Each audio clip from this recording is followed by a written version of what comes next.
RTV app వార్తల్ని క్షణాల్లో చదివే అవకాశం ఉంటుంది. ఒక న్యూస్ పేపర్, ఒక టెలివిజన్ ఛానల్ మీ చేతుల్లో ఎప్పుడూ ఉంటాయి. కార్మిక సోదరులకు వాళ్ళు 14 రోజుల నుంచి సమ్మె చేస్తున్నారు. నేను కమ్యూనిస్ట్ పార్టీగా వారి సంఘీభావం తెలియజేస్తా ఉన్నాను. ఎందువల్లంటే కడుపులో బాధ లేనిది ఎవరు రోడ్డు మీద వచ్చి కూర్చోరు. వీళ్ళకి రాజకీయాలతో నిమిత్తం లేదు.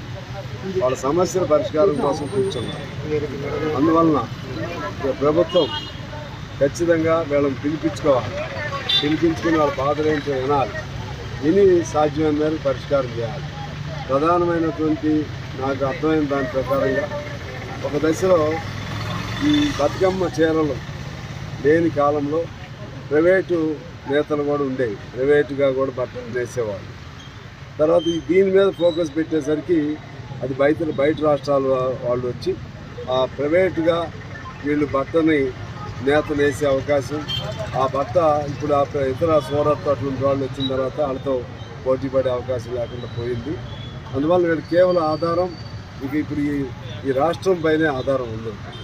ప్రైవేట్ రంగంలో పోటీ పడలేదు. అందువల్ల ఇంతకుముందు దాదాపు 9,000 కోట్ల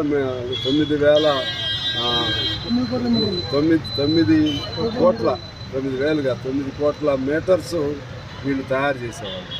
ఇవాళ అది కొన్ని లక్షల మీటర్లోకి పడిపోయింది. అందువలన ప్రభుత్వం ఈ అంశాన్ని పరిగణలో తీసుకోవాలి. రెండోది, పేరు ఏదైనా పెట్టండి, అది బతుకమ్మ పేరు పెట్టినా ఇంకో పేరు పెట్టినా సరే మరలా దాన్ని కొనసాగిస్తేనే వీళ్ళు బతుకుతారు. ఎట్లయినా మహిళలకు ఇవ్వాల్సిందే ఏదో స్కీమ్ కింద. అది మంచిగా కాదు, క్వాలిటీ ఉండేట్టుగా చూసుకోండి, చేయండి. రెండోది. మూడోది, అన్నిటికంటే పెద్దది, ఇంతకుముందు 4th కేటగిరీలో వీళ్ళకి విద్యుత్ ఉండేది.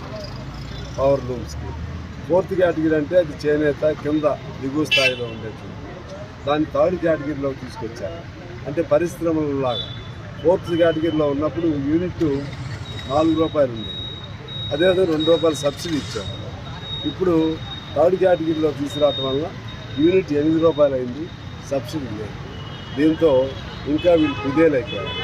ఈ సమస్యను ప్రభుత్వం సానుభూతితో పరిశీలించి పరిష్కారం చేయాలని చెప్పి నేను కోరుతాను. రెండోది, రెండో అంశం ఏంటంటే, మొన్న అసెంబ్లీలో జరిగినటువంటి అనేక అంశాలు చూసాం. అసెంబ్లీలో ఎప్పుడైనా సరే ప్రతిపక్షమైనా ప్రజాపక్షమైనా ఆవేశాలు ఉంటాయి. అంతకుముందు రాజశేఖర రెడ్డి కాలంలో కానీ ఇంకెవరైనా కానీ చంద్రబాబు కానీ ఆ సమయంలో సమస్యల మీద ఎక్కువ మాట్లాడేవాళ్ళు. మొన్న రోజుకి బాగా జరిగింది అసెంబ్లీ. ఇప్పుడు ఎప్పుడైతే ఒకళ్ళపైన ఒకళ్ళు ఘోషణ భాషణలు మొదలుపెట్టిన తర్వాత అసలు సమస్య. మరిన్ని వీడియోస్ కోసం ఛానల్ ని సబ్స్క్రైబ్ చేయండి. లేటెస్ట్ అప్డేట్స్ కోసం వాట్సాప్ ఛానల్ ని ఫాలో చేయండి. అండ్ లింక్ డిస్క్రిప్షన్ లో ఉంది.